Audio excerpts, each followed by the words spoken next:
നമസ്കാരം, ഞാൻ ശ്രീരാജ് ഫ്രം കാർഡിയോശ്രീ, നിങ്ങളുടെ കാർഡിയോ ഹെൽത്ത് കോച്ച്.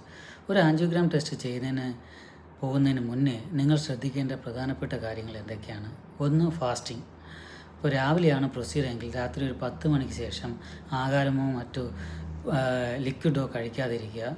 വെള്ളം കുടിക്കുന്നതുകൊണ്ട് പ്രശ്നമില്ല, തീർച്ചയായും വെള്ളം കുടിക്കാവുന്നതാണ്. 2, മരുന്നുകൾ. ചില മരുന്നുകൾ ഒരു ദിവസം മുന്നേ തന്നെ നമ്മൾ സ്റ്റോപ്പ് ചെയ്യേണ്ടതായിട്ട് വരും. പ്രത്യേകിച്ചും ചില ബ്ലഡ് തിന്നിങ് മെഡിസിൻസ് സ്റ്റോപ്പ് ചെയ്യാൻ ഡോക്ടർ ഓൾറെഡി പറഞ്ഞിട്ടുണ്ടാകും.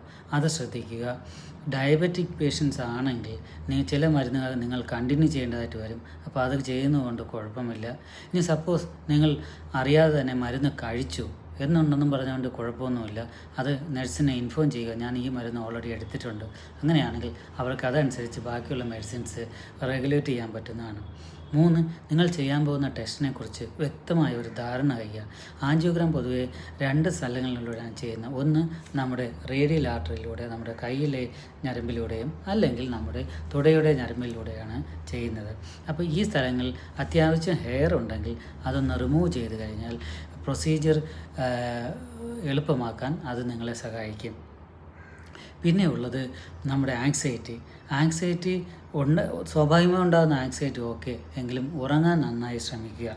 പിന്നെ എന്തെങ്കിലും ഡൗട്ടോ കാര്യങ്ങളോ ഉണ്ടെങ്കിൽ തീർച്ചയായും അത് ഹോസ്പിറ്റലിൽ വിടുന്നതിന് മുന്നേ തന്നെ ഡോക്ടറോട് ചോദിച്ച് മനസ്സിലാക്കുക, അല്ലെങ്കിൽ തലേ ദിവസം അത് കൺഫ്യൂഷൻ ഉണ്ടാക്കും. പിന്നെ വളരെ പ്രധാനപ്പെട്ട ഒരു കാര്യം, ഫൈനാൻസ്. നമ്മുടെ ഫൈനാൻസ്, അതായത് നമ്മുടെ ആൻജിയോഗ്രാം ഇൻഷുറൻസ് കവേർഡ് ആണോ? ലൈക്ക് മെഡിസിപ്പ് ഇതൊക്കെ ഉണ്ടെങ്കിൽ പ്രശ്നങ്ങൾ നിലനിൽക്കുന്നത് കൊണ്ട് പറയുകയാണ്. കവേർഡ് അല്ലെങ്കിൽ എത്രത്തോളം കോസ്റ്റ് നിങ്ങളുടെ കയ്യിൽ നിന്ന് ആകും? അങ്ങനെ കയ്യിൽ നിന്ന് ആകാനാണെങ്കിൽ നിങ്ങൾ അതിനുള്ള ബാക്കപ്പ് റെഡിയാക്കി വെച്ചിട്ടുണ്ടോ? സപ്പോസ് ആൻജിയോഗ്രാം ചെയ്ത് ബ്ലോക്ക് ഉണ്ടെന്ന് കണ്ടെത്തി എങ്കിൽ ആൻജിയോപ്ലാസ്റ്റിക്ക് പോവുകയാണെങ്കിൽ ഡിപ്പെൻസ് ഓൺ ദ സ്ട്രെൻസ്, നിങ്ങളുടെ കോസ്റ്റ് അത് 1 ലക്ഷം മുതൽ 3 ലക്ഷം രൂപ വരെ ആകാം. അപ്പോൾ ഇതിന് നിങ്ങൾ ഓട്ടോമാറ്റിക്കലി മെൻ്റലി പ്രിപ്പയർഡ് ആണോ? അല്ലെങ്കിൽ അതിനുള്ള സെറ്റപ്പുകൾ ഉണ്ടാക്കിയതിന് ശേഷം നിങ്ങൾ ഒരു ആൻജിയോഗ്രാം ടെസ്റ്റ് ചെയ്യാൻ പോകുന്നു.